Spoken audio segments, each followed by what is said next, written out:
Welcome to the channel of Servants of the Lord Ministries. Bienvenue sur le canal de Servants of the Lord Ministries. Je m'appelle Darren Roy. Je suis le coordinateur international adjoint et je travaille sous la direction de Dr. Keith Jenkins. Le message d'aujourd'hui s'appelle l'Avent. Parce que la plupart des pays occidentaux et la plupart des chrétiens du monde entier fêteront Noël ou se réjouiront de fêter Noël au moment où cette vidéo sera publiée ou un peu plus tard. Le message d'aujourd'hui s'appelle l'Avent. Car ceci est une période que la plupart des gens considéreraient comme une période de célébration ou d'attente introduisant Noël ou le jour de Noël. Lorsque nous nous souvenons que Jésus est venu sur cette planète pour prendre une forme humaine, pour vivre une vie comme la nôtre d'une manière parfaite en accomplissant la loi et toutes les promesses de Dieu, afin que nous puissions être sauvés grâce à lui. C'est formidable. Nous célébrons donc cette période, nous jetons un regard en arrière de manière symbolique. J'ai entendu des chansons que les gens chantent le jour de Noël en disant « Le Christ est né aujourd'hui » ou « Le Christ est né aujourd'hui ». Il n'est pas vraiment né aujourd'hui, il est né il y a plus de 2020 ans, mais nous le célébrons et nous nous en souvenons au moment du Noël. Ce mot avant, signifie une arrivée importante. Il signifie une venue, donc une arrivée ou une venue. C'est ce que signifie l'Avent. La plupart des gens pensent que c'est ouvrir un calendrier comme un calendrier de l'Avent où vous l'ouvrez et il y a des friandises derrière chaque jour et vous le prenez pour tous les jours de décembre jusqu'au jour de Noël. Mais l'Avent ne signifie pas le temps qui précède Noël, bien qu'il puisse le faire si vous voulez dire une venue, mais l'arrivée importante, l'arrivée la plus importante était en fait le jour de Noël, n'est-ce pas? Cependant, le vrai jour de Noël, quel que soit le moment de l'année où Jésus est venu sur la planète, donc si nous considérons l'Avent et le fait que Jésus est venu une fois sur cette planète, nous devons reconnaître qu'il reviendra encore. Il revient encore et il y a un deuxième avant, il y a une deuxième venue, il y a une deuxième arrivée très importante et nous voulons être prêts. Nous voulons être des gens qui sont prêts pour cette arrivée importante. Nous sommes appelés à être des gens qui sont prêts pour cette arrivée importante. Jésus reviendra, il l'a promis. Donc, nous voulons être des gens avec une attente, avec des cœurs ouverts, avec sincérité, ferveur et passion pour lui, le cherchant, prêt pour son retour. Il y avait quelqu'un comme ça dans les Écritures, Siméon, peut-être que nous allons regarder cela, qui attendait que Jésus vienne la première fois et il l'a fait, et ce que Dieu lui avait promis s'est accompli. Nous voulons être des gens qui s'attendent à ce que Jésus revienne et il peut revenir à n'importe quel moment. Il y a certaines écritures que les gens consultent pour essayer de les comprendre et de les aligner, mais notre responsabilité est de chercher Jésus, de le connaître et nous reconnaissons que tout finira par s'arranger. Nous ne savons pas à quel moment il reviendra. Nous ne savons pas si ce sera maintenant, si ce sera dans 2 ans, dans 5 ans, dans 10 ans. Nous n'en avons aucune idée. Mais nous vivons dans l'attente de cette arrivée importante. Amen. À l'approche de Noël, beaucoup d'entre vous auront ouvert des calendriers de Noël et sorti un chocolat ou un jouet ou regardé une image à l'intérieur chaque jour. Et c'est comme si vous ouvriez le calendrier, vous ouvriez une porte et vous trouvez un trésor derrière, il y a un cadeau derrière. Et je crois que c'est comme ça dans nos vies, que chaque jour, Dieu a quelque chose de vraiment important à faire pour nous. Il y a quelque chose, enfin, plus d'une chose, mais il y a des choses qu'il veut que nous fassions, que chaque jour menant à son deuxième avant, sa deuxième venue, sa deuxième arrivée, nous ouvrions cette porte et regardions à l'intérieur pour voir quelle surprise, quelle gâterie ou quel cadeau il y a pour nous aujourd'hui. Parce que chaque jour est un cadeau pour faire quelque chose par amour pour lui, pour faire quelque chose parce que nous l'aimons, pour lui montrer notre amour par l'obéissance, pour vivre la journée comme il veut que nous le fassions. Maintenant, ce n'est pas seulement chaque jour qu'il y a quelque chose à nous faire faire. Si nous marchons alignés avec l'Esprit, c'est chaque minute, chaque seconde qu'il peut envoyer un signal et diriger notre vie. Mais alors que nous attendons le retour de Jésus, son second retour, sa seconde venue, nous voulons nous assurer que nous sommes des gens qui tirent le meilleur parti de chaque jour. D'une certaine façon, nous comptons nos jours Comme Moïse dit que nous compterions nos jours et que nous aurions un cœur de sagesse pour tirer le meilleur parti de chaque opportunité, il va vraiment revenir. C'est merveilleux. Et si les gens s'enthousiasment pour Noël, la plupart des gens dans le monde qui ne suivent pas Jésus s'enthousiasment parce que Noël représente en termes de cadeaux et d'être en famille et ils s'enthousiasment, mais en tant que croyants, nous pouvons en quelque sorte nous enthousiasmer en regardant vers Noël et en réalisant ce dont il s'agissait vraiment. Mais à quel point devrions-nous nous réjouir de ce qui s'en vient, du fait que notre roi revient, que Jésus revient et qu'il veut que nous soyons prêts? Il veut que nous soyons vainqueurs, il veut que nous soyons prêts et nous attendons avec impatience son retour. Mais quelle était la raison de sa première arrivée? Quelle était la véritable signification de Noël? La plupart des gens penseraient qu'il s'agit d'un petit bébé dans une crèche. Eh bien, il y a une surprise, n'est-ce pas? Notre roi ne revient pas en tant que bébé, il revient en tant que roi conquérant, roi des rois et seigneur des seigneurs, le juge à venir. C'est lui qui reviendra, pas un petit bébé cette fois, doux et gentil, mais un Dieu puissant, prêt à juger et à rendre à chacun ce qu'il a fait. Cela devrait nous inspirer une sorte de sobre révérence, n'est-ce pas, à propos du prochain retour. Mais quelle était la raison de son premier retour? Quelle était la raison? Regardons les Philippiens. Regardons le chapitre 2, dans Philippiens, verset 5. Chapitre 2 de Philippiens, verset 5, qui dit « La raison de son retour, de son premier retour, est la même que celle de sa première venue. » Ayez en vous l'esprit qui était aussi dans le Christ, lequel était en forme de Dieu, n'a pas cru devoir être égal à Dieu, mais s'est dépouillé de toute réputation en prenant la forme d'un esclave et en devenant semblable aux hommes. Ayant l'apparence d'un homme, il s'est humilié et s'est rendu obéissant jusqu'à la mort de la croix. C'est pourquoi Dieu l'a élevé et lui a donné le nom qui est au-dessus de tout nom, afin qu'au nom de Jésus tout genou fléchisse dans les cieux, sur la terre et sous la terre, et que toute langue confesse que Jésus-Christ est Seigneur. Amen, à la gloire de Dieu, le Père. C'est la raison pour laquelle Jésus est venu sur cette planète. C'est la raison pour laquelle Jésus est né comme un bébé.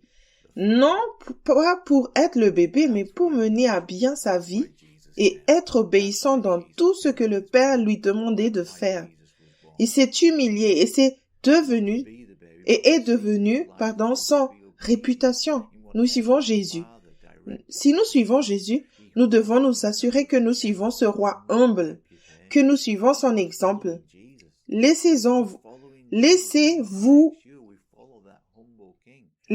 vous l'esprit qui était dans le Christ Jésus. Il n'a pas vu cela comme un vol ou il n'a pas vu que le fait d'être égal à Dieu était quelque chose qu'il devait rechercher, saisir et prendre. Mais il s'est humilié, il s'est dépouillé de tous ses privilèges légitimes pour devenir comme un serviteur. Notre Jésus est devenu un serviteur. C'est étonnant que ce ministère s'appelle Servants of the Lord Ministries, qui veut dire le ministère des serviteurs du Seigneur. Les serviteurs du Seigneur. Serviteur de celui qui est venu le premier en tant que serviteur. Serviteur de Jésus-Christ qui a maintenant reçu le nom au-dessus de tout nom, ce nom de Seigneur. Nous sommes serviteurs de ce Seigneur du roi, des rois et Seigneur des seigneurs. Et nous devons confesser et reconnaître qu'il est le Seigneur maintenant, qu'il est le Maître. Il est celui qui a le droit de contrôler nos vies. Il est celui qui nous possède et qui a le droit de nous posséder, de faire ce qu'il veut. Nous sommes à sa disposition. Nous l'attendons. Il est notre roi. Nous devons laisser être en nous l'esprit qui était dans le Christ Jésus. Et il a vécu une vie sur cette terre à une époque très misérable. Il a dû échapper à des gens qui le pourchassaient, ou sa famille, ses parents adoptifs, dirons-nous, ont fui avec lui pour le garder en vie. Il a vécu une courte vie, mais il a accompli toutes les promesses de Dieu et toutes les directives de Dieu dans cette courte vie. Quel exemple pour nous, et c'est le roi que nous suivons. Un roi qui a choisi de se salir les mains, vous savez, dans le sens de ne pas se salir dans le péché, mais comme pour vivre la vie que nous devrions vivre et pour nous montrer comment la vivre.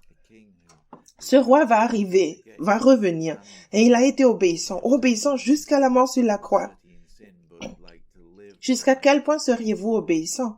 Est-ce que vous irez jusqu'au bout de votre obéissance, quel que soit l'appel que Dieu vous a lancé? La plupart d'entre nous n'auront probablement pas à mourir ou à donner leur vie, mais nous devons certainement être prêts à le faire et nous devons renoncer à nos choix personnels, à nos préférences et à notre vie dans ce monde. Nous devons renoncer à nos agendas et à nos plans et nous devons mourir à la chair et vivre selon l'esprit. Amen. Mais l'obéissance de Jésus est très spéciale. La parole qui est dite dans les Philippiens au verset 8 où il est dit « Il est devenu obéissant jusqu'à la mort, même la mort de la croix ». Ce mot « obéissant », il est tiré de Strong. C'est le numéro Strong, numéro 52-55, qui veut dire, et en grec, c'est upekous. Tu sais ce qu'il signifie? Il ne signifie pas seulement l'obéissance, il signifie l'écoute attentive, prêter l'oreille à l'obéissance. Maintenant, il n'est utilisé que 3 fois dans les Écritures, mais il décrit Jésus ici dans son obéissance à la croix. Dans son obéissance à la mort sur la croix, il était attentivement à l'écoute.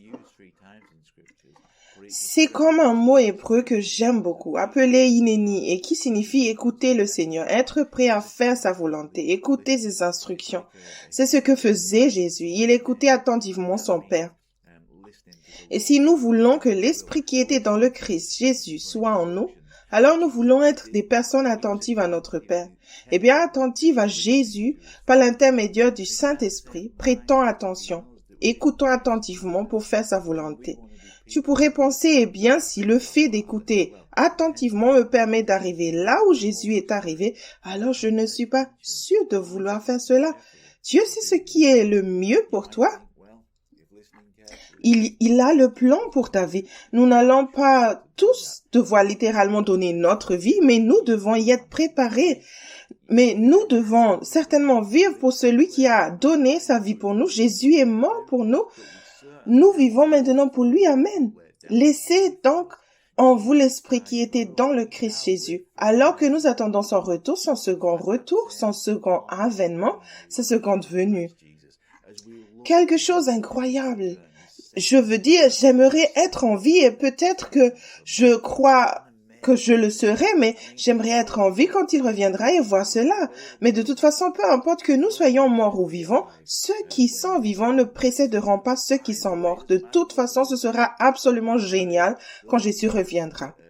Alors attendons-nous et ayons cet esprit du Christ en nous, car dans cette humilité, continuons à regarder vers lui, ayons ce cœur d'obéissance qu'il a démontré. Amen. Reconnaissons que Jésus-Christ est Seigneur à la gloire de Dieu le Père. Nous avons besoin d'un esprit d'obéissance et d'un cœur d'obéissance. Et nous pouvons dire, oui, nous dirons, faites de Jésus-Christ le Seigneur de notre vie. Et ce que nous voulons dire par là, c'est que Jésus-Christ a le droit de contrôler, de diriger, de mener notre vie, votre vie à chaque minute de chaque jour. Il est le maître, il est celui qui mène la barque. C'est ce que nous voulons dire par cela. Mais nous ne voulons pas dire que vous allez le faire, Seigneur, comme si vous allez dire, d'accord, Jésus, et tu es maintenant le Seigneur. Il est déjà le Seigneur. Il est déjà le Maître. Il a déjà le contrôle. Le Père qui lui a déjà donné le nom qui est au-dessus de tout notre nom. Notre responsabilité maintenant est de nous soumettre à cela, de le reconnaître et de l'accepter, de fléchir le genou maintenant. Fléchir le genou devant Jésus-Christ. Fléchir le genou devant sa Seigneurie. Amen. Lorsque nous pensons à Noël et à la première venue de Jésus sur cette terre, nous avons un exemple de quelqu'un qui attendait Jésus, qui s'attendait à le voir parce que Dieu lui avait promis qu'il le verrait. Je ne sais pas comment cela va se passer pour nous, mais je sais qu'il y aura certainement une génération qui ne passera pas avant de voir tous les différents signes se réunir et le retour de Jésus. Mais regardons Siméon dans le chapitre 2. Luc 2, chapitre 2, verset 25. Et voici, il y avait à Jérusalem un homme appelé Siméon. Cet homme était juste et pieux. Il attendait la consolation d'Israël et l'Esprit Saint était sur lui. Simeon était un homme pieux et à qui Dieu avait promis qu'il verrait le Messie avant de mourir. Et voyez comme il était heureux, excité, enthousiasmé. Laissez votre serviteur partir en paix, comme dans le désir, l'ambition et les espoirs de ma vie ont été réalisés. J'ai vu le Christ en cet enfant qui a été amené au temple selon la coutume. C'est incroyable. Maintenant, je ne sais pas si Dieu vous a dit cela. Je ne sais pas si Dieu vous a dit que vous verrez la seconde venue de Jésus sans second avènement, mais il y a certainement des signes dans les Écritures sur ce qui sera autour de ce moment. Nous voulons donc nous assurer que nous ne nous contentons pas de regarder les signes, de lire des choses dans chaque petite, comme chercher les conspirations et chaque petite chose qui arrive, mais avec l'esprit, tu sais avoir une ouverture à l'esprit pour voir ce qui se passe et réaliser à quel point ce monde est fragile, à quel point les choses peuvent changer à tout moment. Regarde COVID, comment il a fermé le monde et comment les gens étaient dans leur maison et n'avaient pas le droit de sortir. Personne n'aurait jamais pensé que cela se produirait.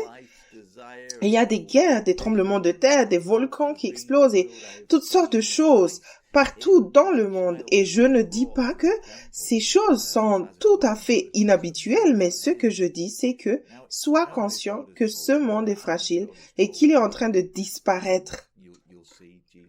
Alors, je ne sais pas si Dieu, il pourrait le faire, et s'il a fait, et si le Saint-Esprit t'a témoigné que tu seras en vie, alors tu te réjouis, parce que Dieu tiendra ses promesses, tout comme il a tenu ses promesses à Simeon. Si tu seras en vie pour voir le retour de Jésus et que Dieu te l'a dit par le Saint-Esprit, c'est vrai.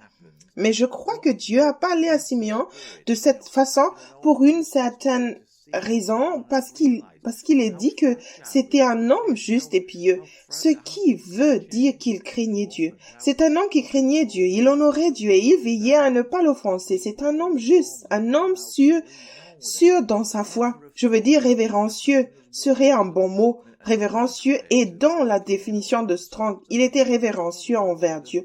Donc, si nous voulons être des gens qui peuvent entendre ce genre de choses de la part de Dieu, nous voulons nous assurer que nous montrons une certaine révérence pour faire ce que Dieu nous a déjà dit de faire, et que nous montrons une certaine révérence, une certaine crainte et un certain respect envers lui. Amen. Mais Simeon avait été choisi et il a vécu une vie pieuse. Mais tu sais ce qui est étonnant, il est dit qu'il était rempli du Saint-Esprit. Combien plus, par le don qui nous a été donné par Jésus-Christ, combien plus devrions-nous être remplis du Saint-Esprit et marcher dans l'Esprit selon le don de Jésus-Christ qui a permis aux païens, aux croyants non juifs d'entrer dans la présence de Dieu et de vivre avec lui. Quel cadeau merveilleux. Et si Jésus revient, eh bien, il reviendra, mais quand Jésus reviendra en tant que juge, nous ne voulons pas nous retrouver dans un endroit où nous n'avons pas profité au maximum de l'occasion qu'il nous a donnée, parce qu'il a donné sa vie. Il a donné sa vie pour que nous puissions entrer dans sa présence, pour avoir l'amour, la joie et la paix, pour que nous ayons le pouvoir de vivre la vie chrétienne. Il a donné sa vie pour cela. Nous ne voulons pas être des gens qui ne profitent pas au maximum de cette opportunité et qui, vous savez, se retrouvent face à lui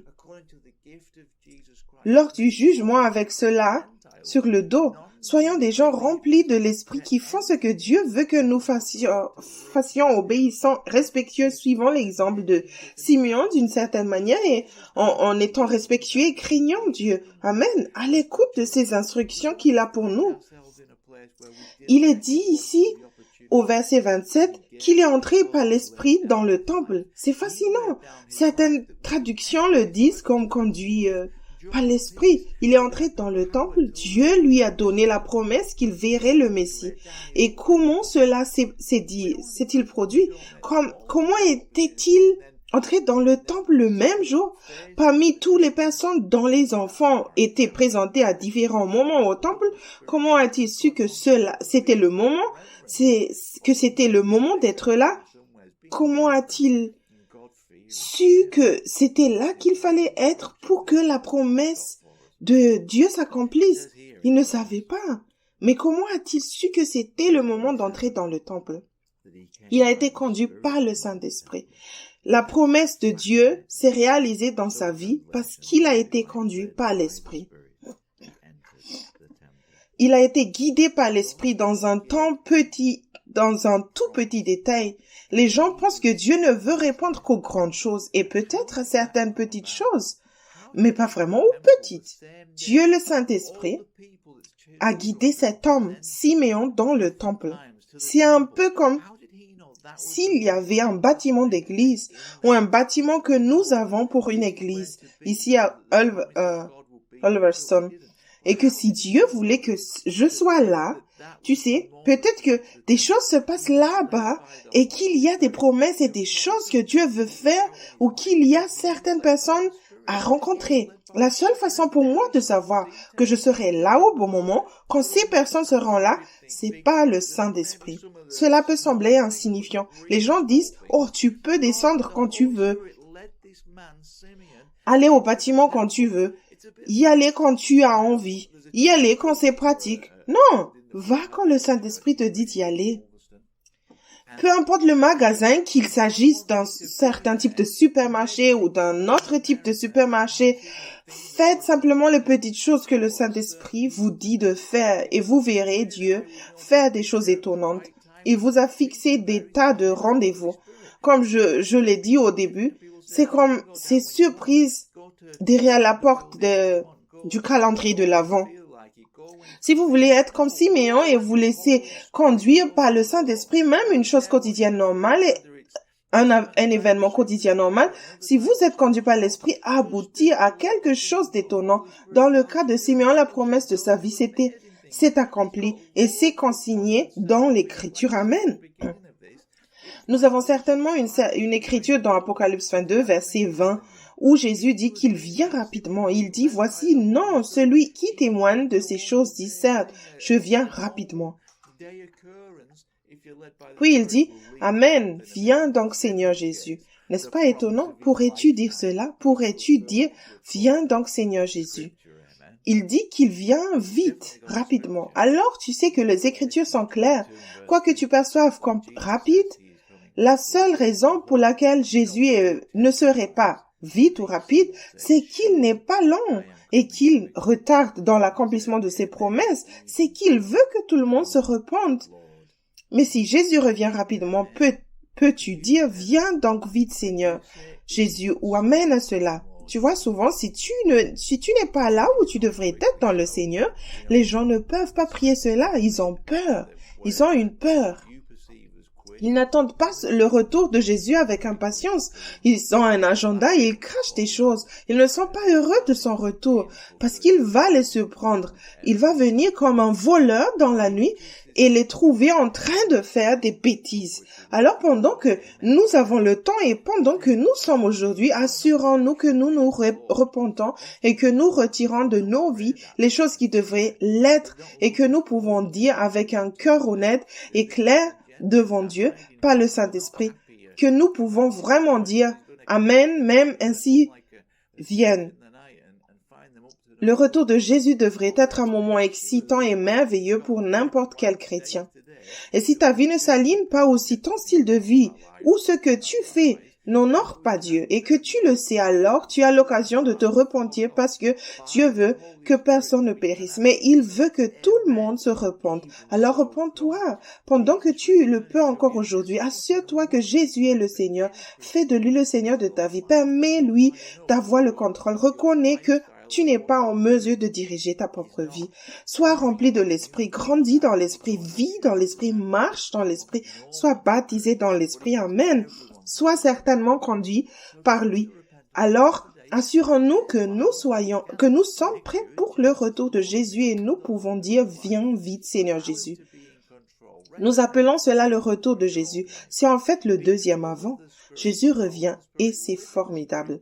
Le verset 32 parle d'une lumière pour apporter une révélation aux païens. Certaines traductions plus contemporaines disent une lumière révélant Dieu aux nations non juives, n'est-ce pas incroyable que nous, les païens, puissions connaître Jésus-Christ, qu'il soit une lumière pour nous, que nous puissions nous tourner vers lui. Quel cadeau! Nous voulons nous assurer que nous ne prenons pas à la légère cette promesse et ce cadeau. Il est crucial que nous reconnaissons que le fait d'avoir été greffé ne signifie pas que nous sommes permanents ou que nous savons un droit inhérent à rester Dieu. Dieu pourrait nous retirer et j'aimerais examiner certaines choses à ce sujet. Je vais lire Romains 11, verset 19. Tu diras alors, des rameaux ont été arrachés pour que je sois greffé. Bien dit, c'est à cause de l'incrédulité qu'ils ont été arrachés et toi tu es debout par la foi. Ne sois pas hautain, mais crains. Car si Dieu n'a pas épargné des rameaux naturels, c'est-à-dire les Juifs, il ne t'épargnera peut-être pas non plus. Considère donc la bonté et la sévérité de Dieu. Sévérité envers ceux qui sont tombés, mais envers toi, bonté si tu persévères dans sa bonté. Sinon, vous seriez aussi retranchés et eux tous, s'ils ne persistent pas dans l'incrédulité, seront greffés car Dieu peut les greffer de nouveau.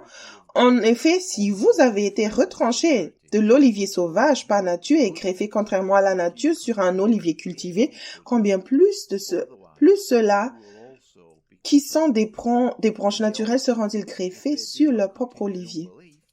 Alors que nous attendons avec impatience le retour de Jésus et que nous regardons nos vies et ce à quoi elles ressemblent, si nous sommes obéissants et s'il y a des domaines à changer, à se repentir, si Jésus est le Seigneur ou nous sommes remplis de l'Esprit, s'il y a des choses que nous devons appliquer, la mission ou un plan qu'il nous a donné et auquel il nous a appelés, lorsque nous regardons ces choses à la lumière de sa seconde venue, nous voulons nous assurer que nous reconnaissons à la fois la bonté et la sévérité de Dieu. Si vous continuez dans la bonté, en faisant les choses à la manière de Dieu, en étant conduit par l'Esprit Saint, avec Jésus au contrôle, si vous continuez dans cette bonté, alors vous obtiendrez la bonté. Mais si vous choisissez d'éloigner, de vous éloigner, de détourner votre foi de Dieu et que vous mettez votre foi dans quelque chose d'autre ou en vous-même ou dans une autre idée folle, vous mettez votre foi ailleurs que là où elle devrait être, c'est-à-dire en Jésus-Christ, lui étant le Seigneur. Si nous mettons notre foi en nous, si nous le faisons pas, alors vous serez retranchés tout comme les Juifs l'ont été à l'origine. Nous voulons donc nous assurer que nous reconnaissons qu'il y a une sévérité en Dieu. Ce n'est pas seulement unilatéral, ce n'est pas seulement aimer la bonté, la merveilleuse bonté de Dieu, c'est aussi que notre Dieu peut être sévère, il peut être strict, il exige la repentance, il veut voir le changement, il veut voir du fruit. C'est ainsi que notre Père est glorifié lorsque nous produisons beaucoup de fruits. Alors si nous attendons avec impatience le retour de Jésus, assurons-nous de continuer dans la bonté de Dieu à marcher dans ses voies. Parce que si Dieu voulait, vous savez que nous sommes un peuple privilégié. Qu'est-ce que j'ai à faire dans cette petite ville où je vis, dans cette petite cabane en bois? Qu'est-ce que j'ai à faire avec Jésus-Christ, un roi juif qui est venu les sauver? Qu'est-ce que j'ai à faire avec un Dieu né en tant qu'homme il y a 2020 ans en Israël? Qu'est-ce que cela a à voir avec moi? Eh bien, à cause de ce que Jésus a fait un cadeau merveilleux, une occasion pour le monde entier de le connaître parce que Dieu a aimé le monde entier. Mais cette bénédiction est venue à travers la religion juive, ou elle était venue à travers les Juifs. Jésus lui-même était un Juif. Une lumière est venue aux païens par l'intermédiaire du peuple juif. Et si le peuple juif, à cause de son incrédulité, de son ignorance et de son rejet de Jésus, a été éliminé, je ne veux pas être autant négligent, stupide et irrévérencieux, où je veux garder une révérence envers Dieu pour continuer à rester connecté à Jésus, à être connecté à son arbre, à ses racines, pour continuer à demeurer dans la vie. Amen. Il est important que nous reconnaissons qu'il y a une bonté, une sévérité de la part de Dieu, et nous découvrirons à son retour lorsqu'il jugera, nous le découvrirons. Alors maintenant que nous sommes encore aujourd'hui, assurez-vous de regarder vers son retour. Et oui, nous célébrons Noël et nous en profitons peut-être en ce moment, mais laissez ce sentiment qu'il reviendra à nouveau s'agiter dans vos cœurs. Je ne veux pas que ce soit une peur, mais plutôt un moment excitant et merveilleux. Tout comme Noël l'est pour la plupart des gens, c'est un temps de célébration, c'est un temps pour regarder vers le haut, c'est un temps pour se réjouir. C'est le moment de voir la paix, la justice, la bonté et notre Dieu qui vient sauver. Il vient nous sauver. Ce sont de bonnes choses, mais je dis que si tu ne marches pas comme tu le devrais et que tu sais que ta vie n'est pas bonne, alors fais les ajustements maintenant pour pouvoir t'enthousiasmer pour le deuxième retour de Jésus, sa deuxième venue, et être en feu et attendre cela. Amen. J'aimerais maintenant revenir au Philippiens chapitre 2. Vous savez, les gens ont parfois l'impression que cette marche chrétienne est difficile, que je dois me repentir, que je dois faire les choses correctement, que je dois faire fonctionner ces choses, que je dois m'assurer que Jésus est Seigneur et que je dois m'assurer que Jésus a le contrôle et que je suis rempli de l'Esprit. Vous devez vous en assurer parce que c'est le point le plus crucial. Mais vous savez, il ne s'agit pas de faire plus d'efforts par votre propre chair. La chair ne peut pas tuer la chair. Tu ne peux pas te sauver toi-même. Il ne s'agit pas de faire des efforts pour être un chrétien ou pour être prêt à son retour. Tu ne peux pas te nettoyer toi-même. Il s'agit que Dieu travaille en tant que tu te soumettes à son contrôle, à ce contrôle. Il s'agit que Dieu fasse ce qu'il veut faire en toi. C'est comme être moulé par Dieu sur le tour du potier. C'est comme si ta responsabilité était de permettre à Dieu de faire ce qu'il veut. Quand nous disons que Jésus est le Seigneur et que Jésus est le Maître et que Jésus t'ordonne de te repentir ou exige la repentance, quand nous regardons ces choses, c'est comme si tu ne pouvais pas faire ces choses par toi-même sans lui. Il faut que ce soit par lui et sa puissance. Sinon, nous n'aurions même pas besoin de Jésus. Nous n'aurions même pas besoin du Saint-Esprit.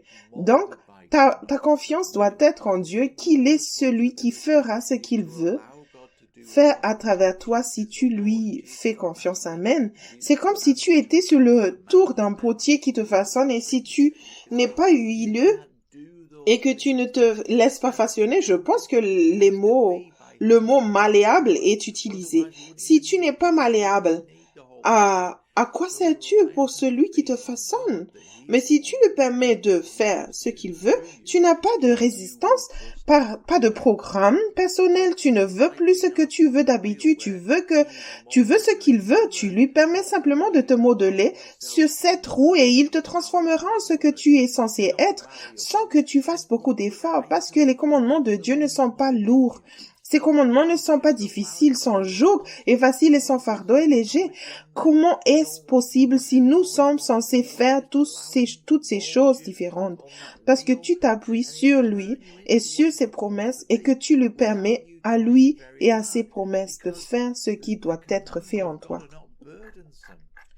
Je disais dans Philippiens chapitre 2 et verset 13, c'est Dieu qui travaille en nous à la fois pour vouloir et pour faire pour son bon plaisir. C'est merveilleux. Regardons ce que dit la Bible amplifiée. Dans l'amplifié, il est dit, non pas dans votre propre force, car c'est Dieu qui est tout le temps à l'œuvre en vous. C'est lui qui dynamise et crée en vous la puissance et le désir à la fois pour vouloir et pour faire pour son bon plaisir et sa satisfaction et sa délectation.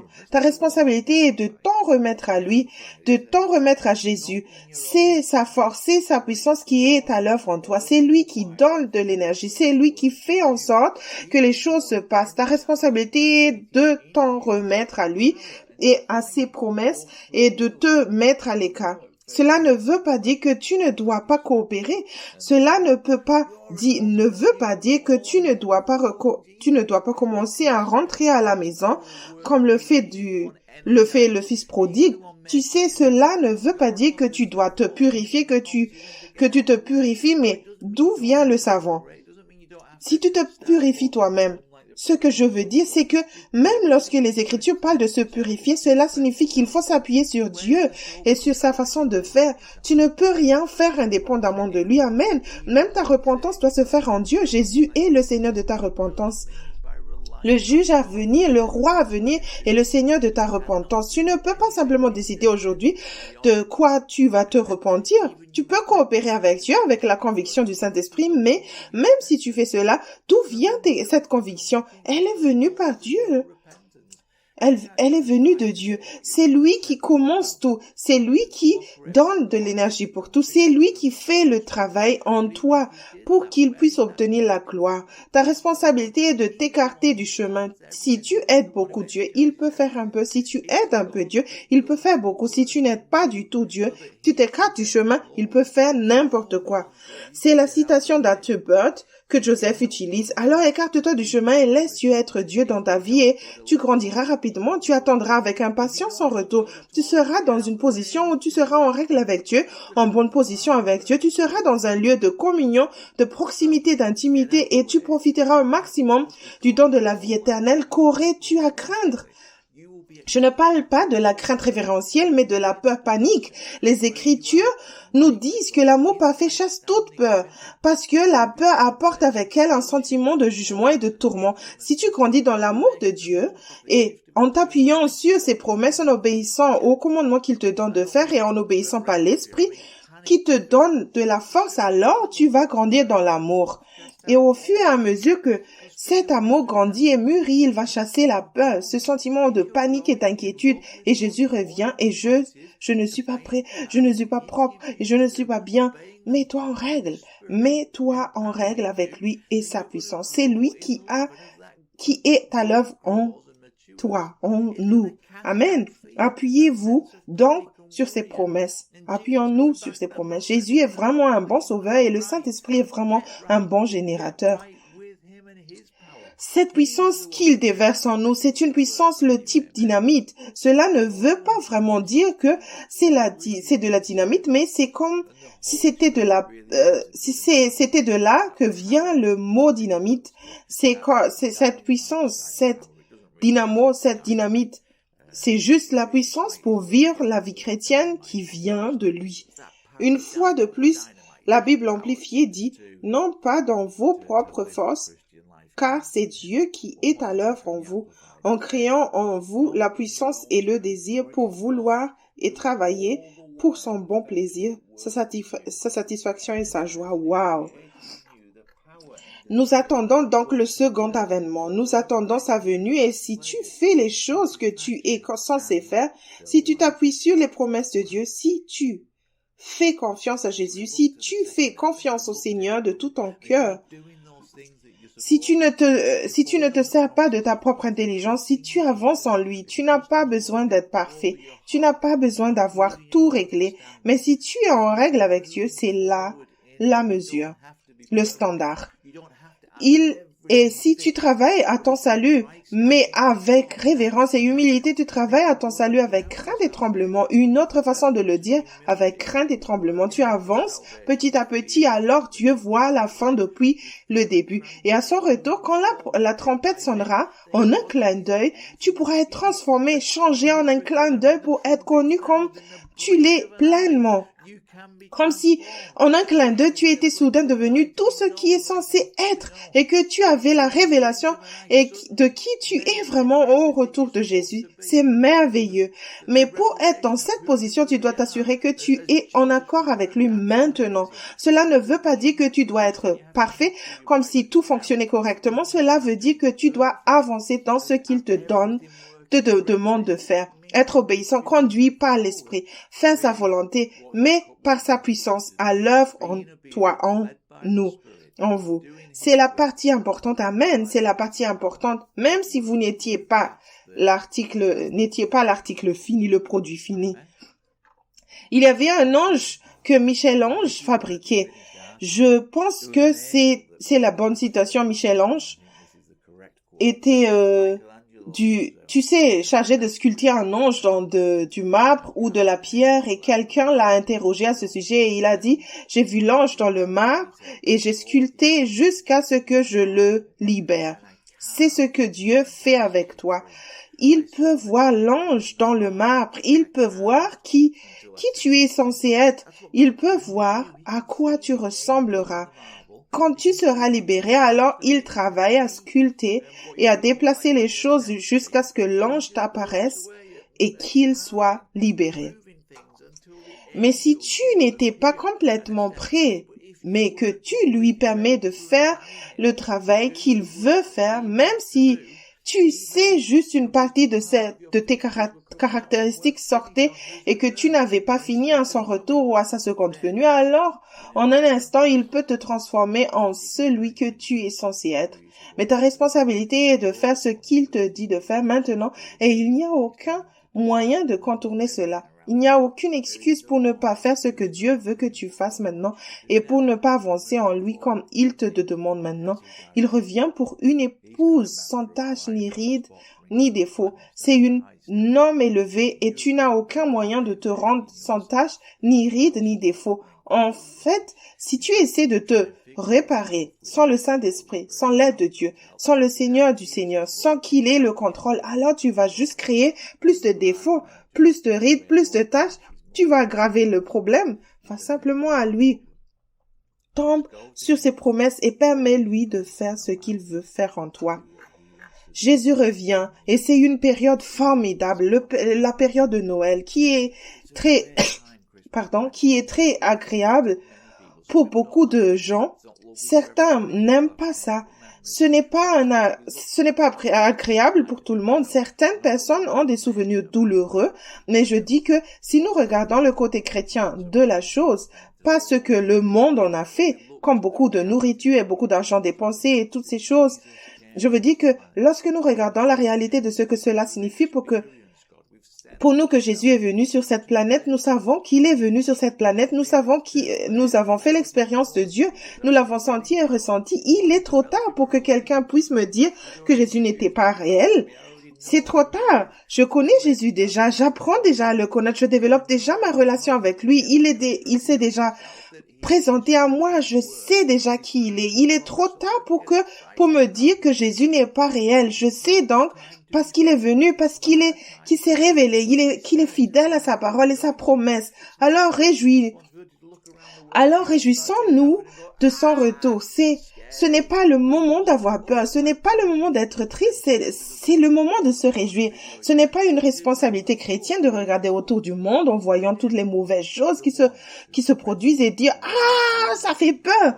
Nous levons les yeux comme Joseph l'a fait. Et il y a quelques années, dans une vidéo qu'il nous a envoyée, nous levons les yeux vers lui. Celui qui peut sauver, celui qui sauvera. Amen. Jésus arrive bientôt. Soyez prêts. Préparez-vous. Soyez enthousiastes. Passionnez-vous pour lui. À Noël? Oui. Profitez de Noël en vous souvenant de son premier retour. Mais n'oubliez pas qu'il revient en tant que juge. Il revient comme un lion rugissant. Il reviendra sur un cheval blanc avec le nom du roi des rois et du seigneur des seigneurs écrit sur sa cuisse. Il reviendra pour juger. Il ouvrira les livres et nous devrons tous rendre compte de nos vies. Oui, c'est effrayant d'une certaine façon et cela apporte de la crainte, mais c'est aussi excitant. Alors regardez à cela, regardez à lui. Amen. Regardons le chapitre 9 de l'épître aux Hébreux. Hébreux chapitre 9, verset 27, qui dit « Comme il est réservé aux hommes de mourir une fois, mais qu'après cela il y a le jugement, ainsi le Christ a été offert une fois pour porter les péchés d'un grand nombre. À ceux qui l'attendent avec impatience, il apparaîtra une seconde fois sans péché, mais pour le salut. » Cela signifie que la prochaine fois, il ne viendra pas pour régler le problème du péché, il ne viendra pas pour mourir pour le péché, il viendra en dehors du péché. Cette fois-ci, il vient pour le salut, mais pour qui vient-il? Quand il viendra pour le salut, quand il viendra la deuxième fois, pour qui vient-il? Il vient pour ceux qui l'attendent avec impatience. C'est pour eux qu'il revient. Oui, il est prévu que nous soyons jugés. Il est prévu que l'homme meure une fois, puis qu'il y a un jugement. Mais le Christ a offert a été offert pour les péchés d'un grand nombre si nous lui faisons confiance à lui, notre Sauveur. Ce n'est pas seulement une chose ponctuelle où au milieu de l'église, vous levez la main et dites « Je donne ma vie à Jésus, je lui fais confiance. Je fais confiance à ce qu'il a fait. Je fais confiance qu'il est mon Sauveur. Amen. » C'est tout. Je suis maintenant sauvé. C'est une confiance continuelle en lui pour notre salut, qu'il a payé pour nos péchés et un état continuel de confiance en Jésus, qu'il a payé le prix. Nous avons confiance en ce qu'il a fait, que sa vie était suffisante, que le prix qu'il a payé était suffisant, que si nous confessions, il pardonnerait. C'est un Dieu étonnant et merveilleux et nous nous accrochons à ses promesses. C'est pourquoi il couvre ou efface les péchés de beaucoup de gens. Alors soyez impatients, soyez dans l'expectatif, attendez-le avec impatience. Cette écriture hébraïque, dans Hébreux 9, verset 28, où il est dit « à ceux qui l'attendent avec impatience ». C'est comme Siméon, dont nous avons parlé plus tôt. C'est comme Siméon, il était dans l'expectative, il était impatient, il était enthousiaste, il cherchait Dieu, il était conduit par le Saint-Esprit. Assurons-nous de suivre ses exemples. Son exemple. Soyez impatients pour Jésus. Amen. Soyez impatients pour lui. Je voudrais terminer par ceci. 2 Pierre, chapitre 3, verset 8. 2 Pierre, chapitre 3, verset 8 dit « Mais bien-aimés, n'oubliez pas une chose, c'est que pour le Seigneur, un jour est comme 1000 ans, et 1000 ans comme un jour. Le Seigneur ne tarde pas à venir, ne tarde pas à tenir ses promesses comme quelques-uns le croient, mais il use de patience envers nous, ne voulant pas qu'aucun périsse, mais voulant que tous arrivent à la repentance. »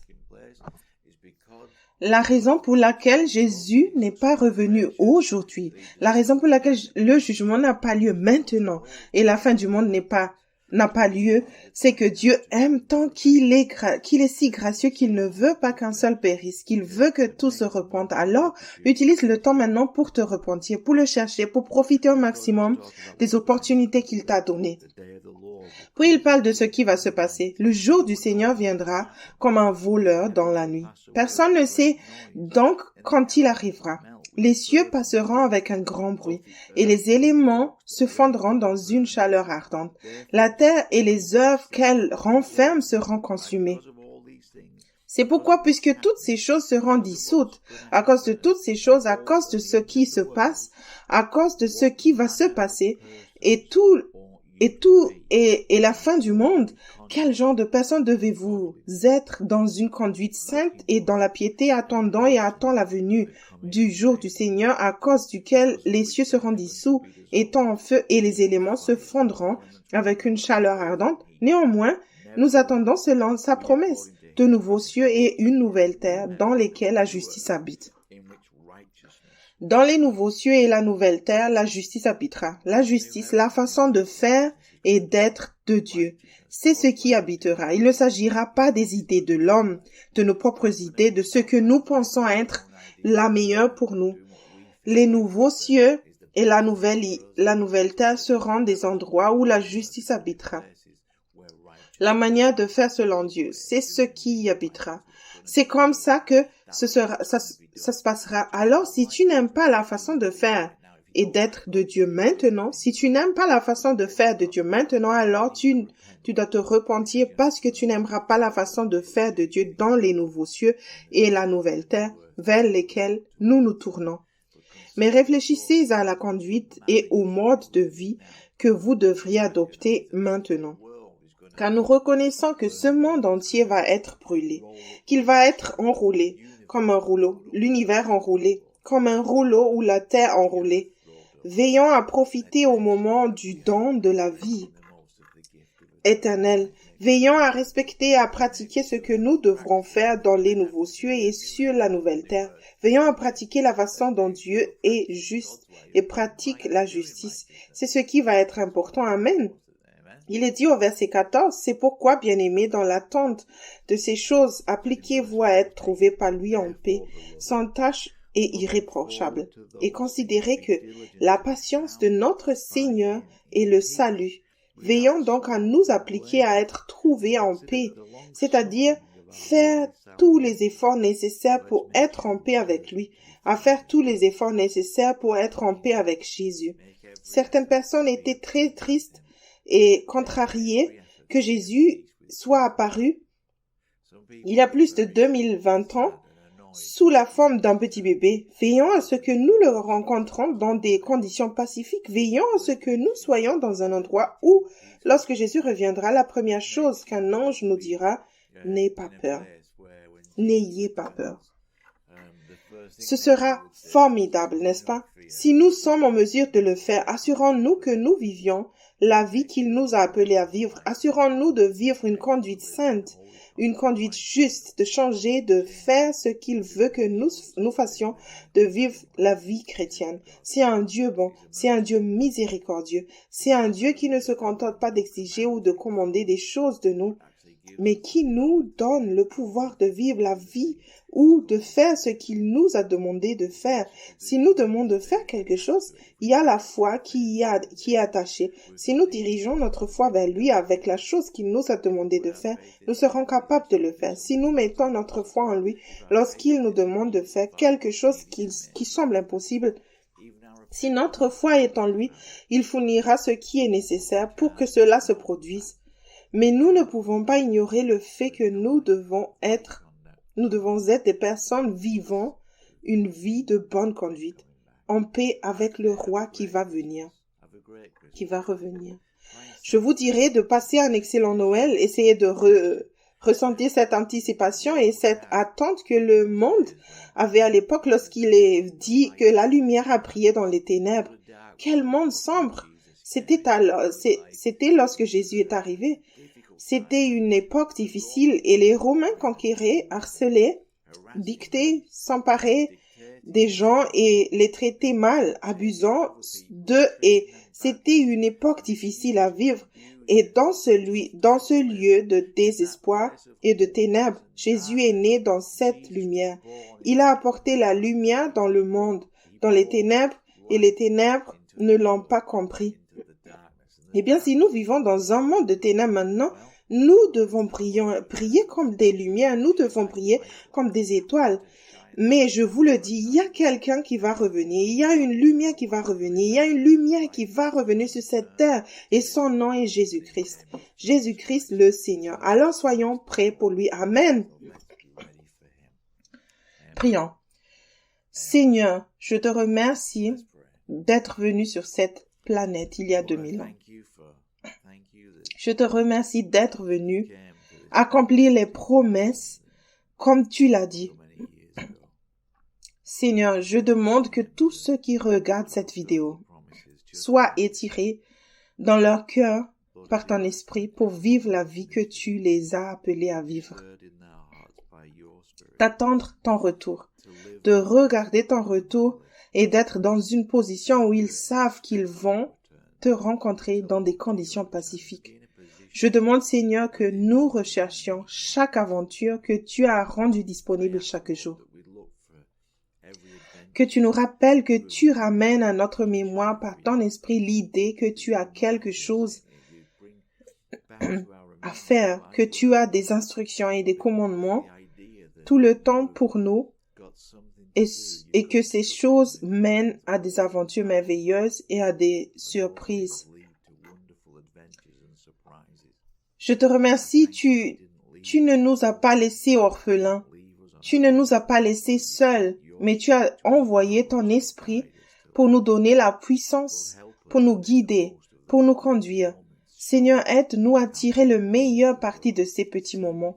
Montre-nous comment tirer le meilleur parti de ces moments apparents insignifiants qui ne semblent pas importants, mais qui se révèlent être absolument incroyables, merveilleux.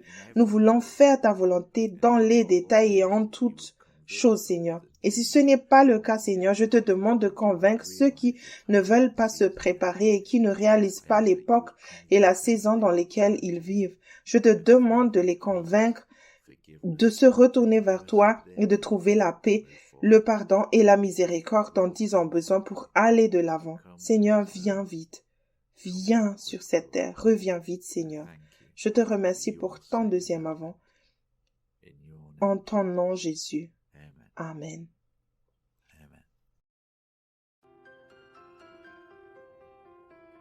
If you want to abide in the Spirit, to grow up as a Christian, and to finish the race set before you. Wake up, time is running out. The book from Joseph Hedgecock is written for you.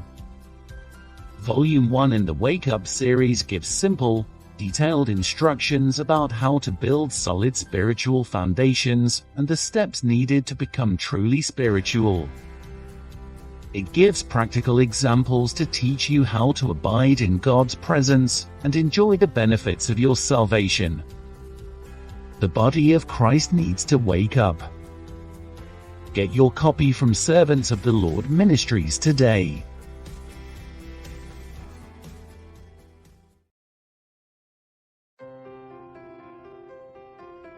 Imagine being a prisoner when there's actually a way to freedom. Instead of staying in your prison, why not discover God's way of escape? The Gilded Prison by Joseph Hedgecock is a book for those who want to walk with God, for those who want to be free and have no intention of being deceived.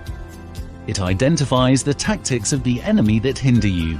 It clarifies how to rescue yourself from obvious and subtle traps. If you walk with the Lord but are not growing as you should, this book will help you overcome your flesh and the devil's excesses. Discover freedom as you walk in the light. This book and others are available from Servants of the Lord Ministries today.